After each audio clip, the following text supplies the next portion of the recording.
Hello everyone, আসসালামু আলাইকুম। সবাই কেমন আছেন? আশা করছি ভালো আছেন। আমিও আলহামদুলিল্লাহ ভালো আছি। আজকে আরেকটি রেসিপি নিয়ে আপনাদের মাঝে চলে আসলাম। আজকে করে দেখাবো মুগ ডাল দিয়ে মাছ।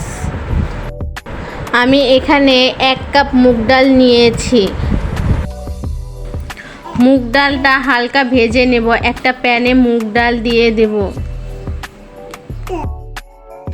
মুগ ডালটা বেশি ভাজা যাবে না, বেশি ভাজলে শক্ত হয়ে যাবে।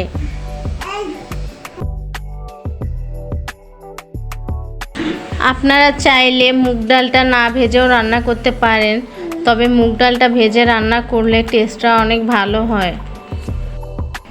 দেখুন, আপনাদেরকে দেখিয়ে দিচ্ছি আমার মুগ ডালটা ভাজা হয়ে গিয়েছে। বেশি লাল করা যাবে না। এই পর্যায়ে আমি নামিয়ে নেব। একটা বাটিতে ঢেলে নেব।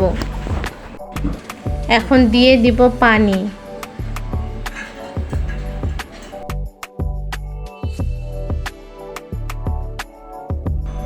পানিটা দেওয়া হয়ে গেলে এই পাশে মাছ নিয়ে নিয়েছি। আমি লবণ হলুদ দিয়ে ভালোভাবে মাখিয়ে নিয়েছি। মাছটা একটু ভেজে নিব। প্যানে পরিমাণ মতো তেল দিয়ে দিয়েছি। তেলটা গরম হয়ে আসলে দিয়ে দিব মাছ। আমি এই রান্নাটা কাতলা মাছ দিয়ে করছি, আপনারা চাইলে রুই মাছ দিয়েও করতে পারেন। আমার এক পাশে ভাজা হয়ে গিয়েছে, আমি অপর পাশ উল্টিয়ে দিয়েছি। দেখুন, দুই পাশে আমার মাছটা ভালোভাবে ভাজা হয়ে গিয়েছে। আমি উঠিয়ে নেব। এই পাশে চুলায় একটা প্যান বসিয়ে পরিমাণ মতো তেল দিয়েছি। আমি যেই তেলে মাছ ভেজেছিলাম ওই একই তেল এখানে দিয়ে দিয়েছি। তেল গরম হয়ে আসলে দিয়ে দিব পেঁয়াজ কুচি।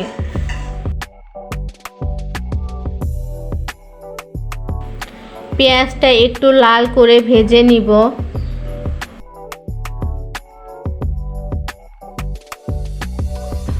এখন দিয়ে দিব 1 টুকরো দারুচিনি, 3টা সাদা এলাচ, 1টা কালো এলাচ, দিয়ে দেব 2টা তেজপাতা আমি ফালি করে দিয়েছি। এখন ভালোভাবে মিশিয়ে নেব।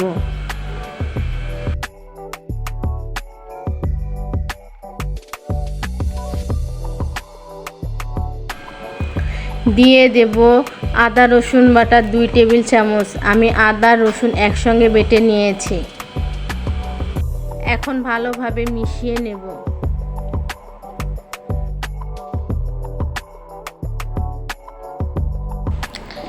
এখানে দিয়ে দেব হলুদ গুঁড়ো 1 টেবিল চামচ, দিয়ে দিব মরিচ গুঁড়ো 1.5 টেবিল চামচ।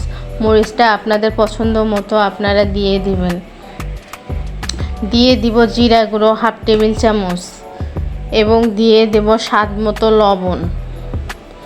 এরপর মশলাটা ভালোভাবে মিশিয়ে নেব। মেশানো হয়ে গেলে দিয়ে দিব সামান্য পরিমাণ পানি। পানি দিয়ে মশলাটা ভালোভাবে কষিয়ে নেব।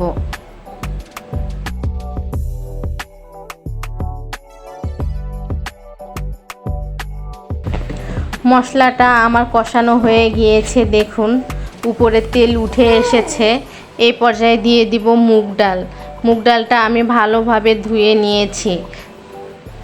মুগ ডালটা দিয়ে এখন ভালোভাবে মিশিয়ে নেব মশলার সঙ্গে।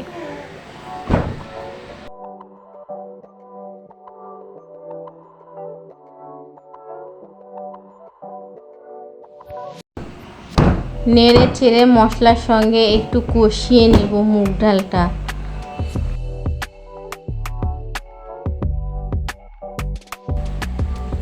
দেখুন, আমার কষানো হয়ে গিয়েছে। এখন আমি দিয়ে দিব পরিমাণ মতো পানি।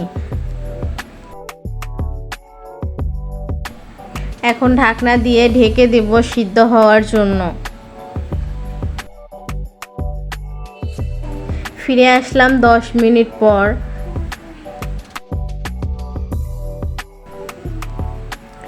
দেখুন, মুগ ডালটা আর একটু সিদ্ধ হবে, পুরোপুরি এখনো সিদ্ধ হয়নি। আমি একটা হাতে নিয়ে আপনাদেরকে দেখিয়ে দিচ্ছি। দেখুন আরও একটু সিদ্ধ হবে। এই পর্যায়ে দিয়ে দিব ভেজে রাখা মাছগুলো।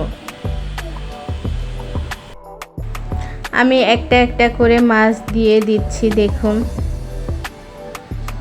এখনও যারা আমার চ্যানেলটি সাবস্ক্রাইব করেননি প্লিজ আমার চ্যানেলটি সাবস্ক্রাইব করে পাশে থাকবেন এবং পাশে থাকা বেল আইকনটি প্রেস করে দিবেন।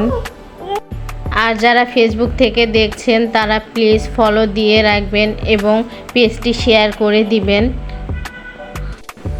এই পর্যায়ে দিয়ে দেব 3টি কাঁচামরিচ আস্ত। এরপর ঢাকনা দিয়ে ঢেকে দেব রান্না হওয়ার জন্য। দেখুন আমার রান্নাটা হয়ে গিয়েছে।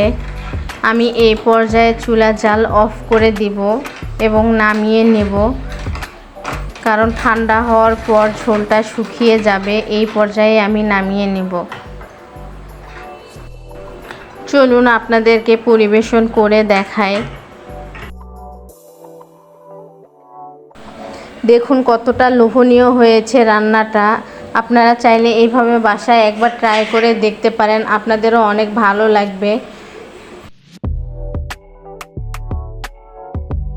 এতক্ষণ আমার সাথে থাকার জন্য আপনাদেরকে ধন্যবাদ জানিয়ে আজকে এখানেই বিদায় নিচ্ছি। সবাই ভালো থাকবেন, সুস্থ থাকবেন আর আমাদের সবার জন্য দোয়া করবেন। আল্লাহ হাফেজ।